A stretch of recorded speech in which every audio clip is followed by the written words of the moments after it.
The three-chamber centrifugal compressor, invented by German entrepreneur Rolf Cranon, is a closed system with three chambers: the swirl chamber, the mixing chamber, and the compression chamber. The compression chamber is filled with liquid refrigerant. As soon as the centrifugal compressor spins, the refrigerant is moved to the outer region of the chamber and thus pressurized. The higher the speed of the centrifugal compressor, the higher the liquid's pressure. The mixing chamber is placed on top of the compression chamber. Because the refrigerant is pressurized in the compression chamber, nozzles spray the refrigerant into the mixing chamber and break the liquid into very tiny droplets. While being expanded with the chamber, the refrigerant gets extremely cold and moves right to the center of the mixing chamber. When these tiny droplets strike the demister, the droplets are slowed down, and thanks to the design of the demister, form bigger droplets.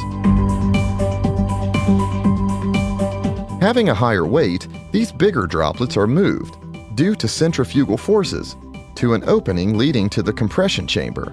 That way, the liquid flows back into the compression chamber. The liquid refrigerant builds up a wall within the demister.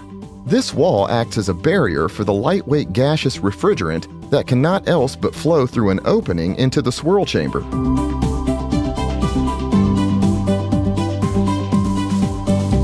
The gaseous refrigerant in the swirl chamber flows to the outer region of the chamber.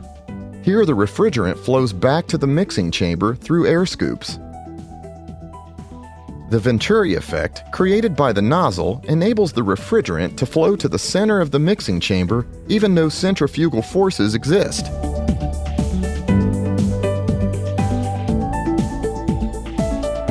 That way, a cycle is created that results in a temperature gradient, as it can be seen here.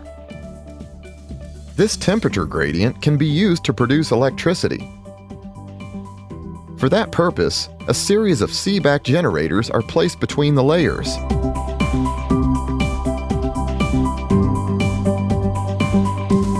Several layers can then be placed on top of one another and mounted inside a vacuum housing. That way, clean and reliable electricity can be produced.